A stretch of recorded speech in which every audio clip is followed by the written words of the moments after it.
Hey guys, You better hope you look this good when you're 60. hey, he's about to. Hey guys, so welcome to Trigger Points. This is episode 21.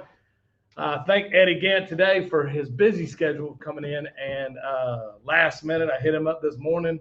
He said, "Yeah, I'll do it. I'll do it." So we got some important things that we want to talk about today. But hey, Eddie's about to turn 60 years old. Can you believe it? I don't know how much. I don't think I want to say it, man. Yeah, it's not that bad. Yeah, it is. The hell it ain't. It ain't that The bad. hell it ain't. It ain't happening to you. That's true. That's true. I But don't. we will be celebrating together. Well, I mean, just look at me. You know, come on, I don't look 60. You don't look 60. No, you don't. Damn 60 is a new Damn 40. sure don't act it. No. Say 60 is a new 40, though. Mhm. That's what they It say. ain't many. Well, it probably is. Like I said, there ain't many 59-year-olds that could have took the.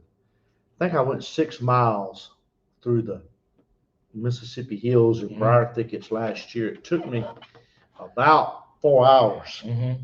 and it hurt me when I was done.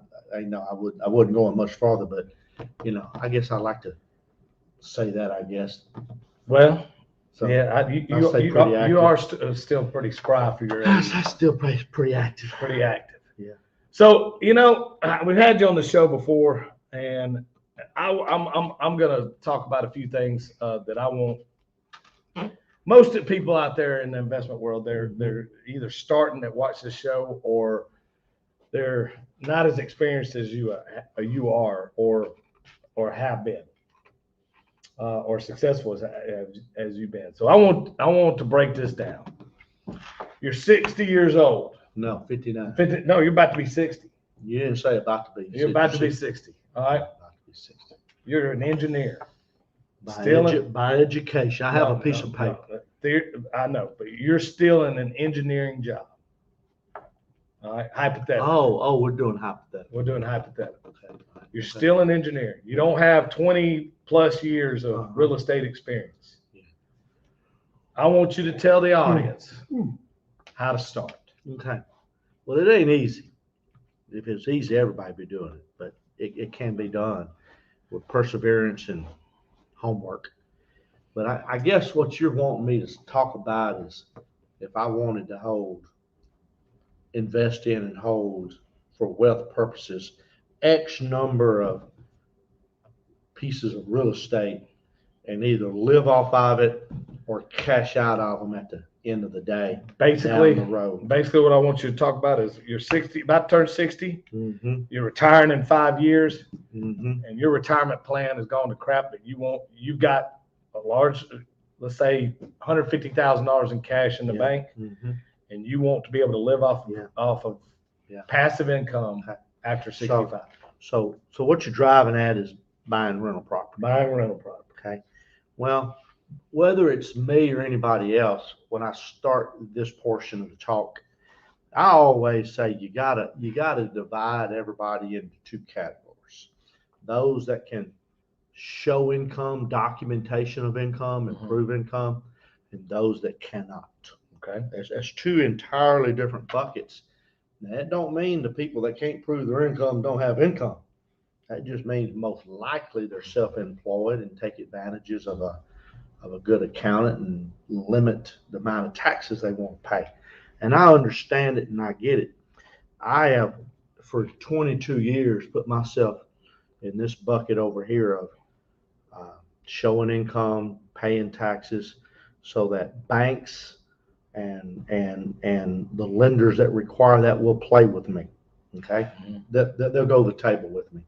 So let's start it that way. But since you're asking about me or someone like me, I guess let's start with the folks that can prove their income. Okay. All right.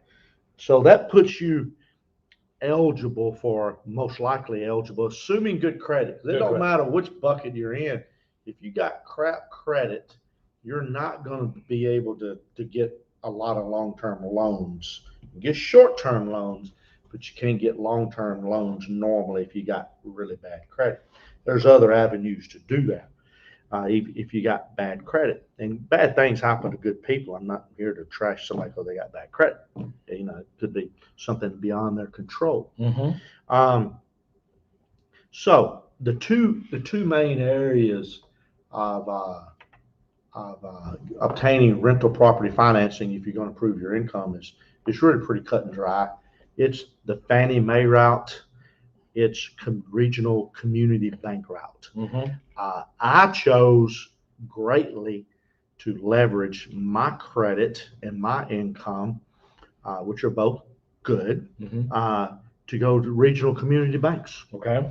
I'm not talking about Bank of America. I'm not talking about Chase. I'm not talking about Compass, or Compass now PNC. I'm talking about, let me just throw a name or two. Yeah. I'm talking about Texas Citizens Bank, Central Bank, Pioneer Bank, Allegiance Bank, folks like that. Establishing good relationships with regional community banks. banks. And what you got to do is you got to, in my opinion, if you got all your deposits at one of the banks I said is not going to play with you in the rental property game, like the Chases of the world, is you take all of your deposits and you select one of the banks I mentioned or somebody like that, put your deposits in there, and then you need to go introduce yourself to a senior lending officer. Mm-hmm. And the key word of that was senior. You know, you don't need the young kid right out of UT in the lobby. You don't have any pull in that loan committee. You find out who a senior lender is in that bank, and you go establish a relationship, and you go ahead and shoot yourself for or attempt to, or you apply for a line of credit to either purchase rental property or to refinance your rental property into. Mm-hmm. Okay, which is what most of us do. We buy with short-term money and we refinance into long-term money when we're going to hold. Now, I know somebody will watch this program and say, well, I just gave away a little piece of equity by 2 closings. And that's very true. And that's probably 4 or 5%. You know, you're going to give that away because you got to pay 2 closings. But what it just did for you was limit the money out of pocket. Mm-hmm. By that operation, because you buy with short-term money like a jet lending or private or whatever, and then later you're refinancing that bank. If you improve the property, the value went up. This loan to value for the new long-term loan at the regional bank level will be based off the new value or your loan to value. Mm-hmm. Okay, and you're able to rock and roll at a fast pace by doing that. At a very, very good interest rate. Okay. And you're typically in today's world, you should be able to start to close these rental properties into your revolving line of credit is what they call it. Some people use the word, some banks it's slightly different definition called a guidance line of credit. But you buy with short-term, refinance into the long-term with the bank, guidance line of credit or a revolving line of credit. At a rate probably 5% today. Now, no bank's going to give you a 30-year term on this. They're going to give you a 5-year term and a 15, 20, or 25-year amortization. So your payment's going to be calculated off your amortization, 15, 20, or 25. I do mostly 20s because it's better cash flow than a 15, and I'm building more equity than a 25. Okay. So I normally do a 20. When you do a 20 versus a 25 or a 30, your amortization, you are limiting your cash flow, but you're building equity faster. Yes. Okay. All right. Now, you can, even a guy off the street that's got a W-2 job, an engineer in this case, making whatever, he probably could position himself to go get 500 to a mil with a good community bank like I mentioned. Okay. 500,000 to a mil. Those sound big if you don't ever do them, but in a bank banker's eyes, that's small. Okay. That's small stuff. So let's use the 500 to a mil range. That means in our Houston market, you're going to be able to probably do 3 or 4 houses if you got 500. You're going to be able to do 6 or 8 houses if you're got a mil. Got a million. And just backtracking a little bit, buy them with short term, fix them up a little bit, value increases, refinance them into your pre-approved revolving line of credit, guidance line of credit, and throw it in there. And you got 5 years before you renew. Banks don't do 5-year loans so they can foreclose in 5 years. They do 5-year loans. It's amortized over 20 or 25, as I said, but the bank you got a maturity date at 5 because the bank doesn't want to be, doesn't want to go upside down in a rate hike. I got you. Interest rates going up. So it's there for the bank's protection, but they don't do that to foreclose. They do that to adjust the loan rate after 5 years. Well, rates have been very much in our favor for a long time. Agreed. And I have people have said to me over years, man, that's just too risky. I don't think so. I've never had a bank give me trouble over when we reached the maturity, except for one time. It was a special case, and it was when Sterling was bought by Comerica. Mm-hmm. Comerica didn't want those loans anymore, so that caused us a temporary problem. But of all the ones I've done, it's only happened one time, and we've never had a huge rate hike. Honestly, over the last decade, they've been coming down. Okay. So I can't think of a better way to build your business if you're going to report your income and show your income and pay taxes than really leverage your good credit and your job situation and your assets with a small community bank. I've built my whole thing around it. I refinanced a package of around 40 houses recently with one of our small community banks. And I'm not going to call the bank name on this one because I don't know. I don't think it'd be right for me to publicize the rate he gave me, but it was 3.75. That's not bad. Yeah, That's not bad at all. 3.75%. It was a 40 house package.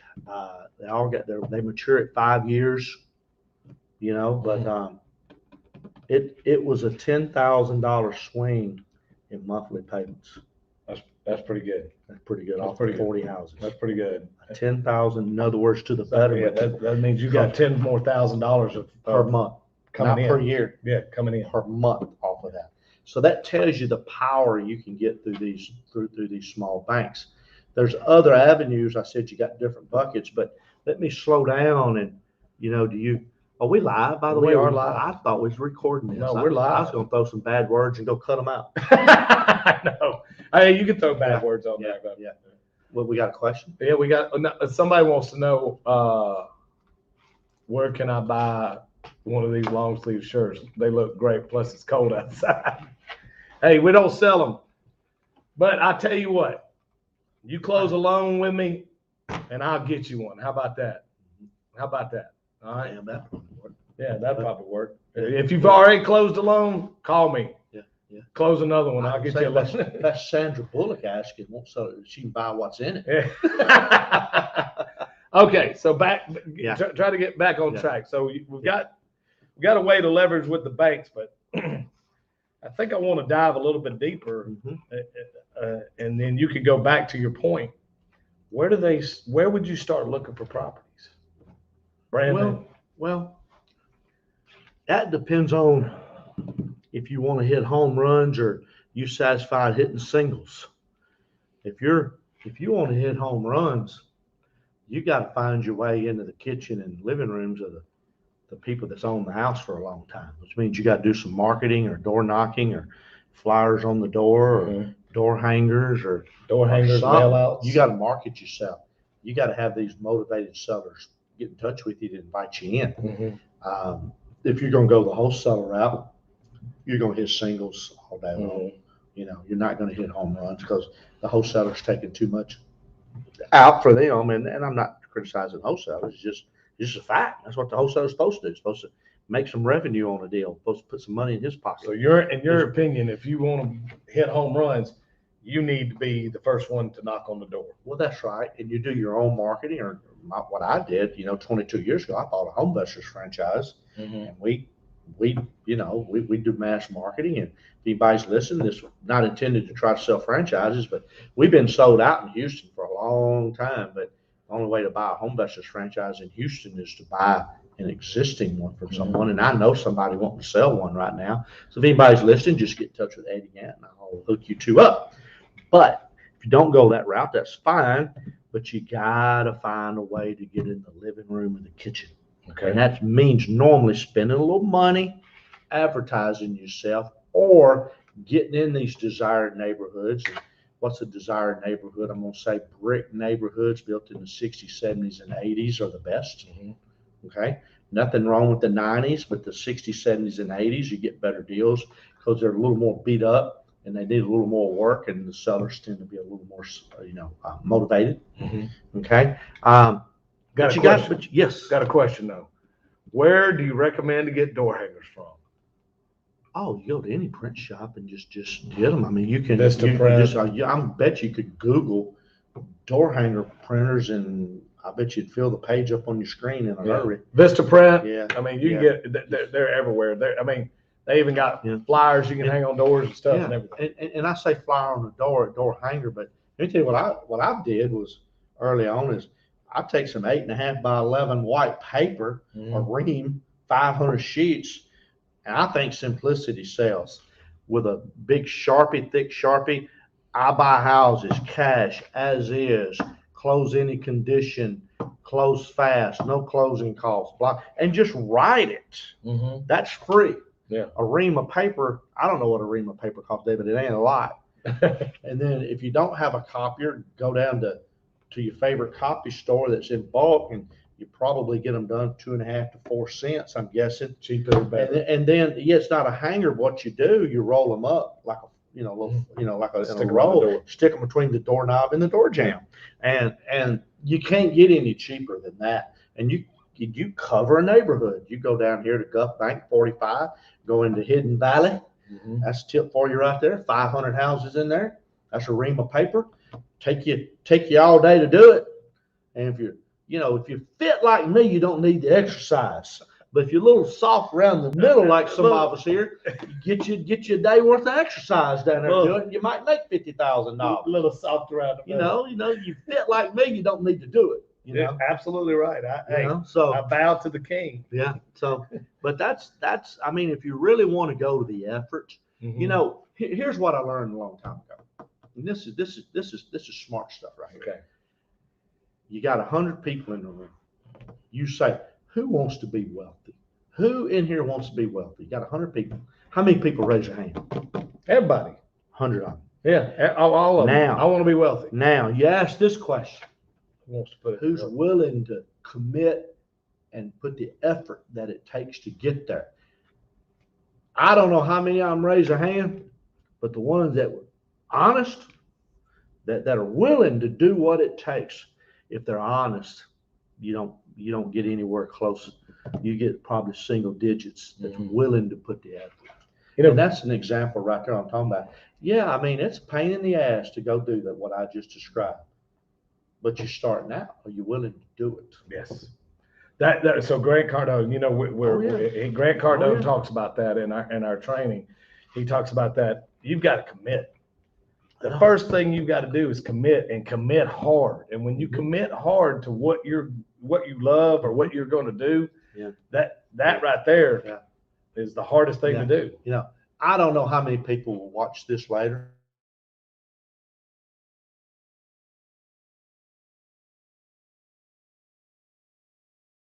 Watch this or watch me on stage at our monthly meeting that'll walk circles around me.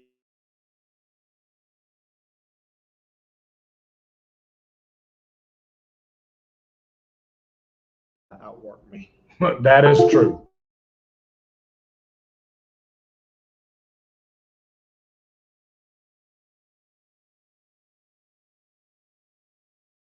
I applied in June, but haven't heard from them. Should I apply with another bank or wait? Okay. That's a bank out of Humble. If I know my community banks, I would say remove Third Coast from that and said haven't heard from them. Then you need to change lenders. It don't matter if it's Third Coast or someone else. You working with somebody, you need to, that the thing I would ask Matt Maldonado, is he the catcher for the Astros? It may be. Maldonado is catcher for the Astros, if I remember right. I don't know if it's first, I don't believe it's Matt, but anyway, if you're here's one of the disadvantages. I talked about the advantage.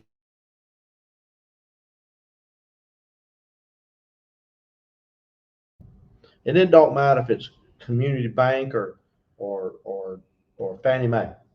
The disadvantages are that loan to value is based off purchase price, not your value. It'd be based off the lesser of, which is normally going to be your purchase price. You're going to put 20 to 25% down plus closing costs. Yes. That is it's a given.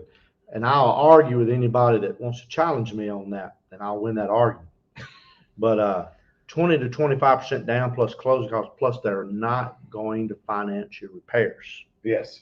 So you got 20% down or 25% down plus closing costs. If you do business like that long term, you're going to run out of money. And short term, refinancing, long term, minimum amount out of pocket so you can do more deals. So he was asking that question. He needs to change lenders, not because it's third coast. He needs to change lenders because he ain't getting his phone call return. Yes. Yes. It's simple. Customer service. It's simple as that. Yes. Customer service. But let's talk about the group that doesn't show their income. Okay. You want to buy rental property. You want to hold rental property, but your bottom line on the income tax return says $42. Okay. Regional bank ain't gonna play with you. Fannie Mae ain't gonna play with you. But you got an 800 credit score. Okay. Then what you do, you go what we call non-QM route. Non-QM stands for non-qualified mortgage. Non-qualified mortgage means you can qualify without any income, or you don't have to show your income to qualify. Simple as that. You got good credit, you can get a non-QM loan. Yes, absolutely. Now, I think we know somebody that does that. We know a lot of people. You're the best. I wouldn't say the best. Yeah. So you can come right here to Jet Lending to get that. Yes, sir. Jet Lending is not holding that paper. We're shipping it off to Wall Street. If you want to go walk on Wall Street doors where we send that paper, it's that away.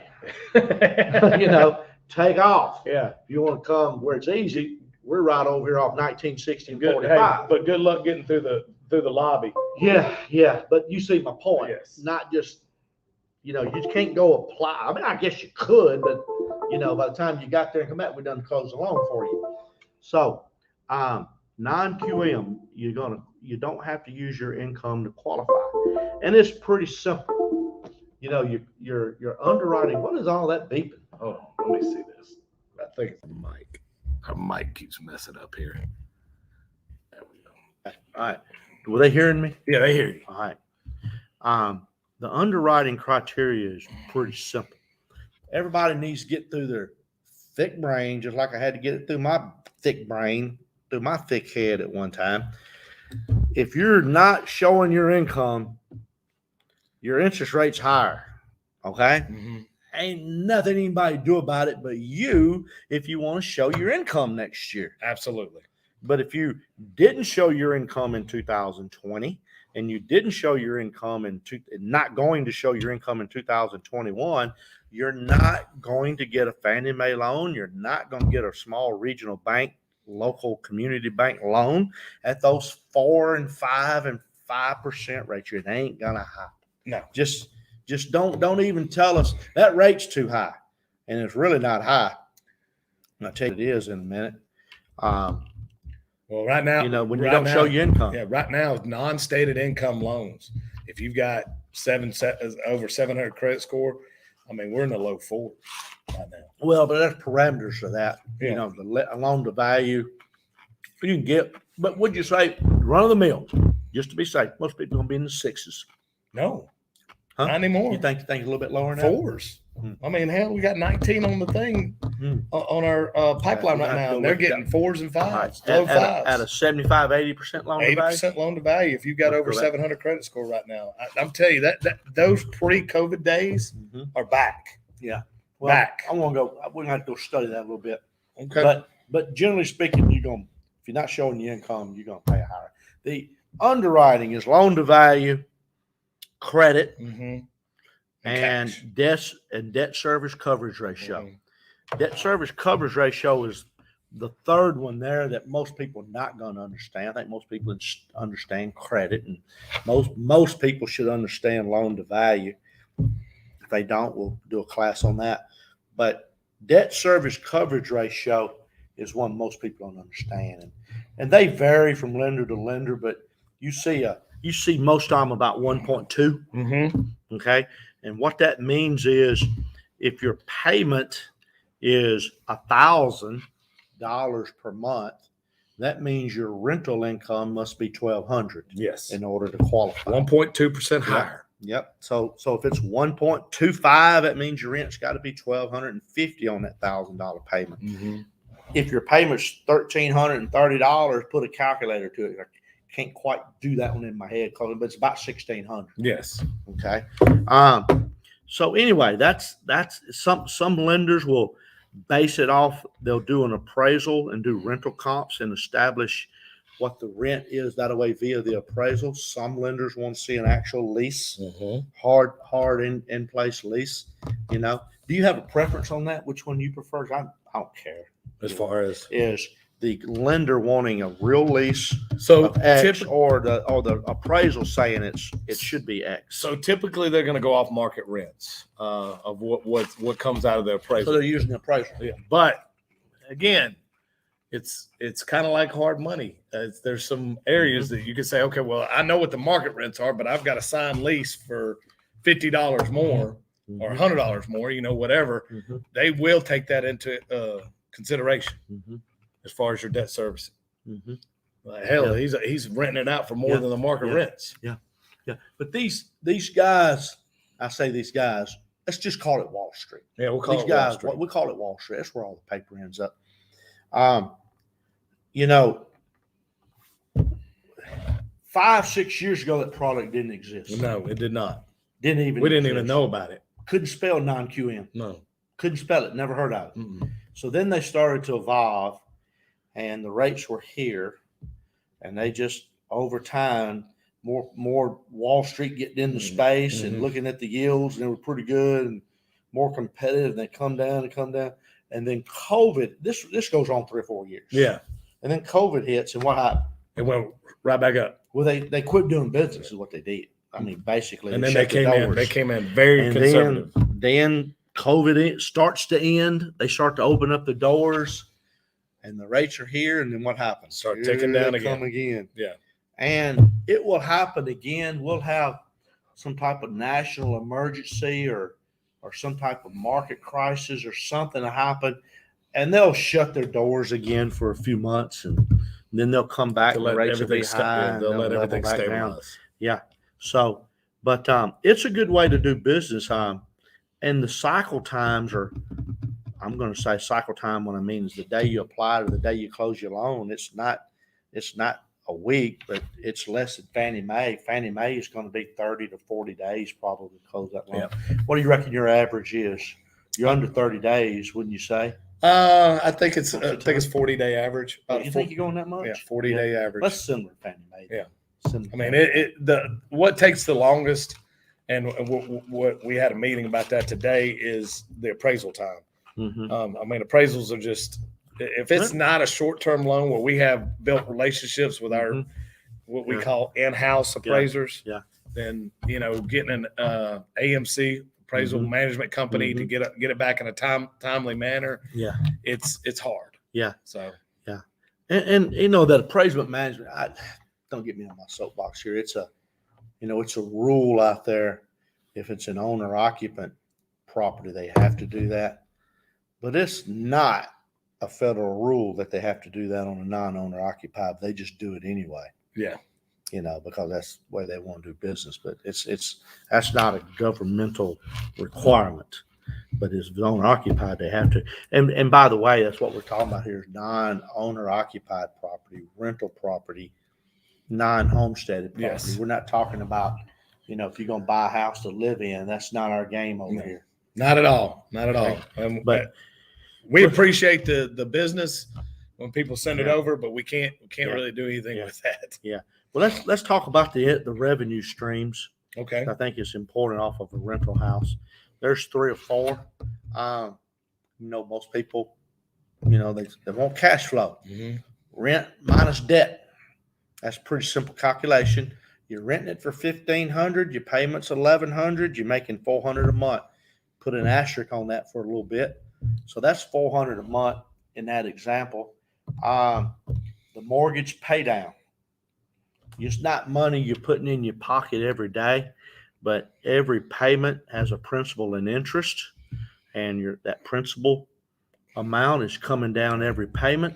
The longer you're in the life of the loan, the more it's coming down, meaning the principal amount is increasing and the interest is decreasing. So you're increasing there as you go down the life of that loan.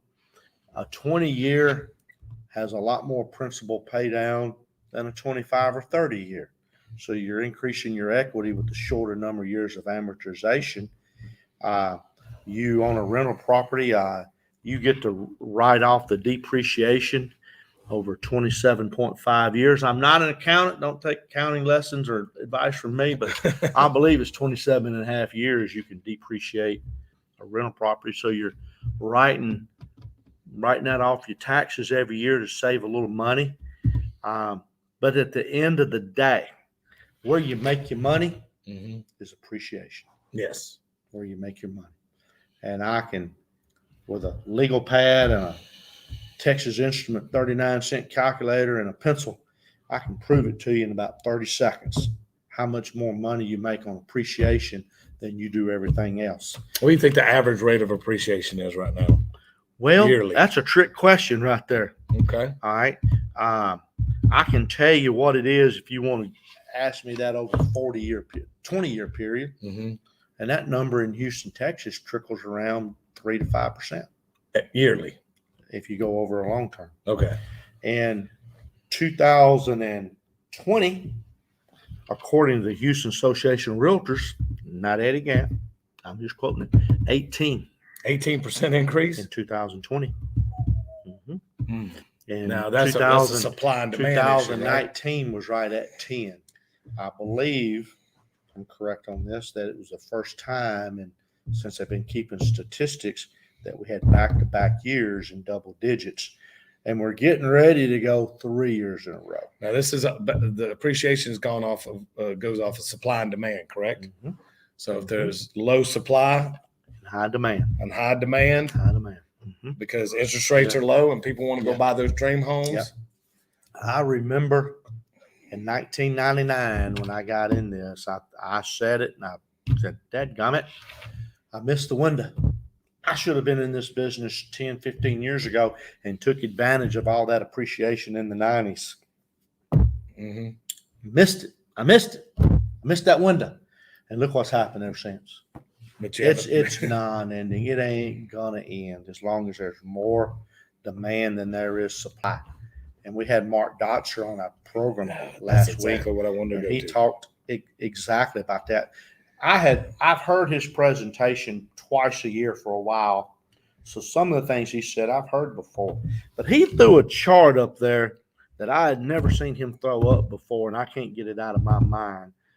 And I have said this for a long time, that the reason we don't have a lot of big neighborhoods being developed and a lot of mass building going on is developers can't get funding. Banks don't want to do them. Okay. I've said that for years. But what I didn't ever know until Mark threw it up on the screen the other night was in 1959, 60, and 61. What's that? 50 years ago now. 50 years ago. That's 70 years ago. Yeah, no, 60 years ago. Yeah, 60 years. 60 years. Yeah, I was born in 61. And I'm 59, so yeah, they were right 60 years. He said that we're right at 1 million building permits for single-family residents issued in the United States. Wow. Around 1 million. Guess what it is today? 150,000. Right around 1 million. But you got double the population. Okay. Yeah, double the population. How's that? Damn. So he says it's not anything that can be corrected in the short term. He said you're in for a long haul of less supply and more demand, or more demand than there is supply. So for housing. I was busy talking to clients off to the side, but I did see something about a mythical real estate bubble. He was talking something about that. What exactly did he say? The non-existent. Well, he doesn't believe in it. He Okay. doesn't believe. I think, well, first you got to define bubble. Well, he thinks the Bubble, next crash. Most people's definition of bubble is just bigger than it's supposed to be, and it pops and it goes down. I think that's what most people thoughts are of what a bubble is. He doesn't believe it's there. Okay. Mm-hmm. He said they've learned in the last 20 years how to what's the word to use, control interest rates and keep the interest rates from running high. And he said no one in Washington wants the interest rates to rise on their watch.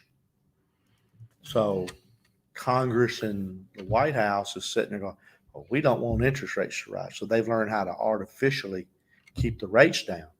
And what he said was the feds would just buy them up, even if it's at a 2% yield. He said the feds will buy them. That's what he said. So, but let's go back to the point here. You're getting these, if you don't show your income, you get the non-QM mortgage. The rates are lower. Rob and I we're going to go back and study the charts and see who's right, me or him, a little bit about where they are, but it don't matter. They're low. We agree on that. They're low. They're low for non-QM. They're low. And if you've got the credit, which really you can start out non-QM, is it 650 or 680 where you can start out doing a non-QM? I just heard from one of them today. He can go as low as 600. 600.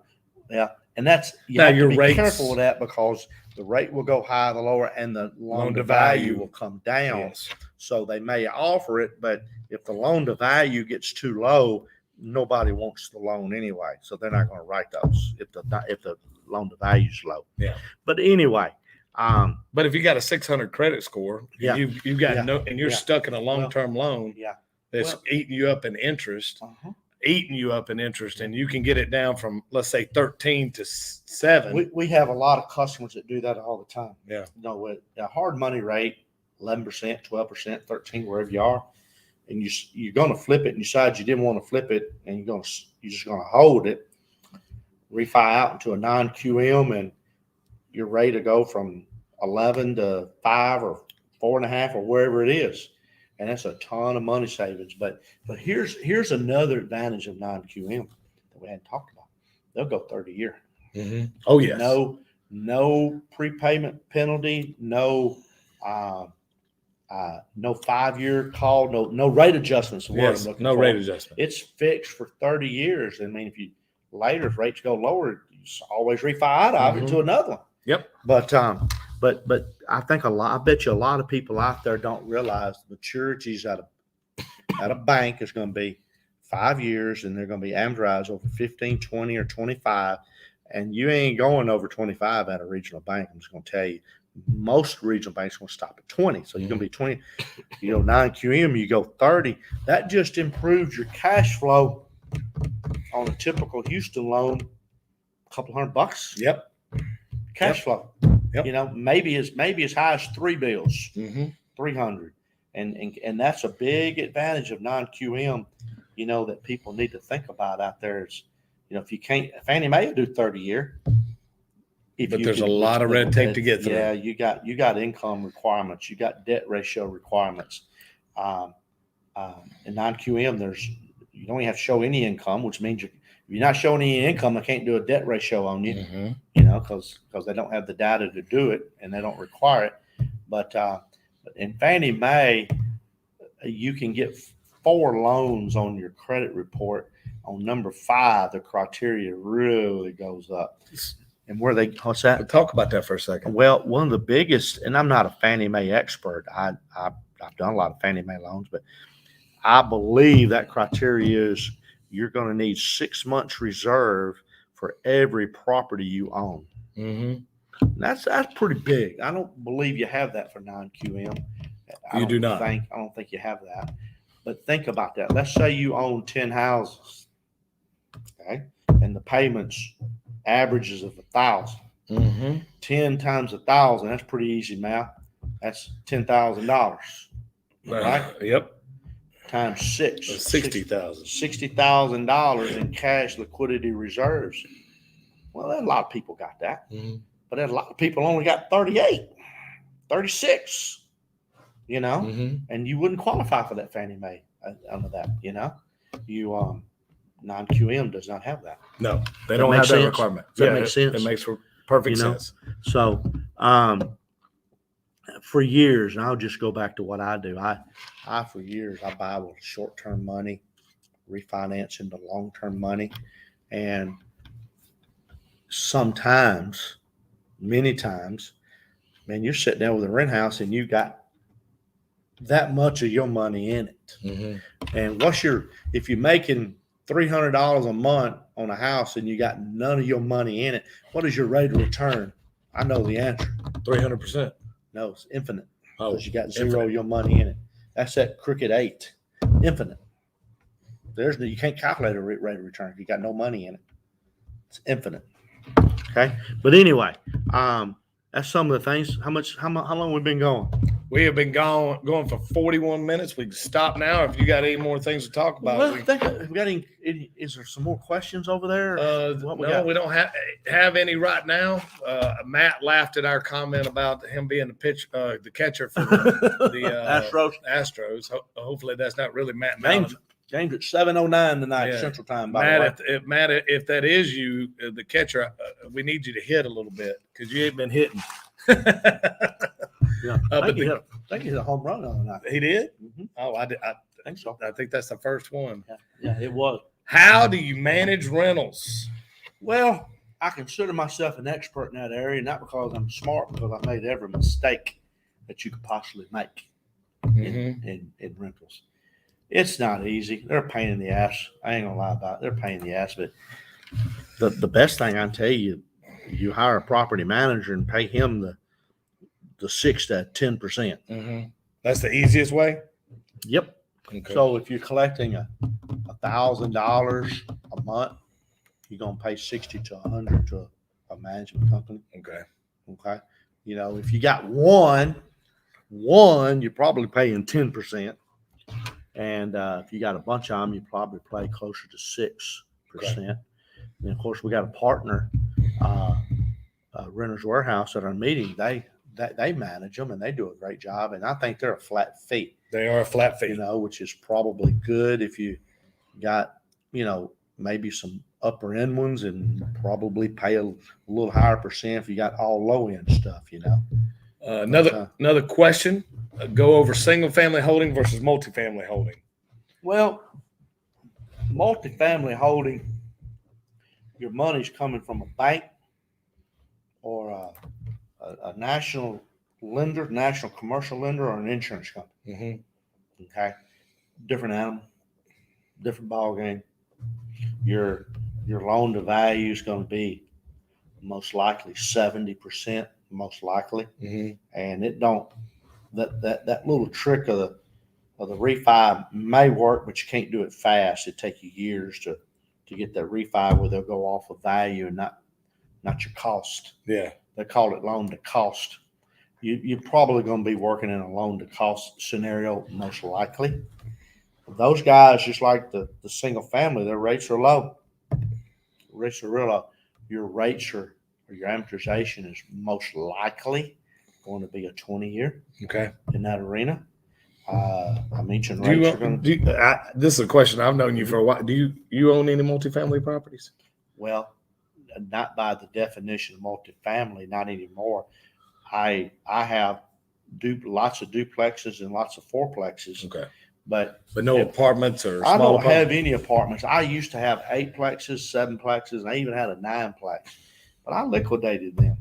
That was part of my plan over the last decade. I've sold a few, and to be honest with you, I regret selling some of them. I do. Some of them I wish I had. I talk about mistakes all the time. I mean, hell, I'm not immune to them. I used to own a bunch of, I say a bunch, it wasn't a bunch. I had a few houses down off of what was called First Ward back then. They don't call it First Ward anymore. They call it They call it, hell, I can't think of the name of the street. North of the Heights, parallel with I-10. Mine's a terrible thing, where all the bars are. Yes. Where Bottle Blonde is and all of that stuff I have down no there. idea. Oh, I think of the name of it. It's not the Heights. No, it's it's north. Yeah, it's runs. But anyway, that's hell, it's the damn street. I'm on it all the time. I think I've admitted. Anyway, is Jason Bible working, watching. He's at Bottle Blonde all the time. I know what you're talking about, though. Anyway, that's First Ward. I had 3 or 4 houses down there. Okay. Sold them back before the big development. Yeah. You know. Yeah. We wish you still had them, huh? I sure do. Yeah. All right. That appreciation for the folks out there, don't ever underestimate that. I'm a walking poster for it, to be honest with you. I've got I got case study after case study after case study of acquiring property. A lot of them around 08, 09. Mm-hmm.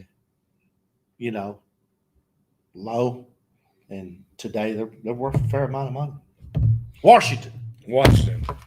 I knew I'd get it in a minute. Nobody told me Washington Street. That's called First Ward down there. Okay. They don't call it. You don't hear that term as much as you used to. About the only place Fifth Ward and Third Ward, you hear that still mentioned a little bit, but you don't hear that as much as you used to. So, all right. So, if you're gonna leave anybody with anything, new investors out there, what is the number one piece of advice you can give new investors? Brand new. Well, I'm gonna say 2 things. One is you got to persevere, and you got to put the effort in. You know, this is not something you work 2 hours a day, and 2 years later you got 7 figures in the bank. Don't work that way. You gotta bust your ass. Got to put the work in. You got to listen to what the good folks are saying. Go talk to the people that know what they're doing, not to chatter on Facebook. I saw this the other day, and I use this example a lot because you see it a lot. I'm giving a long dissertation here on some small question, but the question was something like this. I'm talking to a guy about selling the house, and he inherited it, and it was 8 brothers and sisters, and 2 of them are dead, and one of the dead ones has a 17-year-old child. What do I do? And you'll see 40 responses in a day, maybe more, about what he needs to do. And no one ever puts the right answer out there, ever. Do you know what the right answer is? I'll tell you. It's okay if you don't know, because nobody knows the right answer. I would say probably seek an attorney. You see a lot of that. That's not the answer. Okay. The answer is put it under contract. Okay. Then fix it. Put it under contract, then fix it. That is the only answer to the question. You don't go fixing title problems on a property you're not under contract to buy. Because if you do, you're going to fix that title problem for somebody else. That's very amazing. Good. And you'll see it you see that question on. The point wasn't that question. The point was, Alex got it right. What do you do? What do you do? You got to listen to the people that know what they're talking about, and not people that don't know what they're talking about. So that's just a must. Get it under contract. You got to have a team. You can't do it all yourself. You need a lender. You need jet lending. You may need more than one jet lending. Okay, ain't nothing wrong with that. We can't fund the world. We try. We can't fund the world. Give me time. Hold on. Give me time. Okay. Give me time. I'll get them all funded. Yeah. Hey, we're doing this. It's closing day of the month. This is closing day of the month, and last day of October. We're finishing really strong this month. Yep, really strong. We've had a good month. We've had a good year. Yeah. So the other thing is you got to learn is what to do when you get a no. I think that's a big key out I say that all the time. We even get no, and it could be a no from a seller. That's where I come up with that from.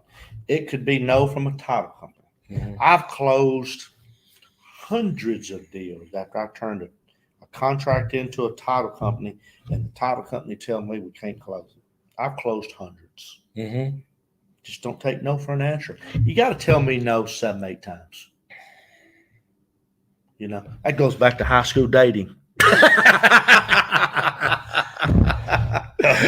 I got no a whole lot more than I got yes. I think that applies to anybody dating nowadays. That's how I got so good at closing houses. Yeah. I done heard them no's in high school. No, You know? I can overcome that objection. You know, I had girl tell me no every day. You know, just then I got in real estate. It was perfect. Yeah. No. Okay. Yeah. So anyway, that's a few of my tidbits. You know, you got to put that effort in. You got to know how to overcome the no's, and you got to hang around folks that know what they're doing and really know what they're doing. So put in the effort, Mm-hmm. work your ass off, Mm-hmm. hang around people that you're going to build good relationships with that you want, and get educated by the people that know what they're doing. Yeah. You know. Well, I appreciate you coming on the show. welcome. Thank you so much. Next week we'll be here, and we appreciate it. Happy early birthday! I just did something that everybody told me not to do on me. I beat on the table. They say that comes across your microphone. I don't think it comes across on this one, but I'm sitting there. I did that. It's okay. All right. Well, thank you guys. We'll see you next week. You heard it here. Come back and watch it. It's live on YouTube, and we will be live next week. Don't know exactly who the guest is yet, but we will be here. See y'all next week.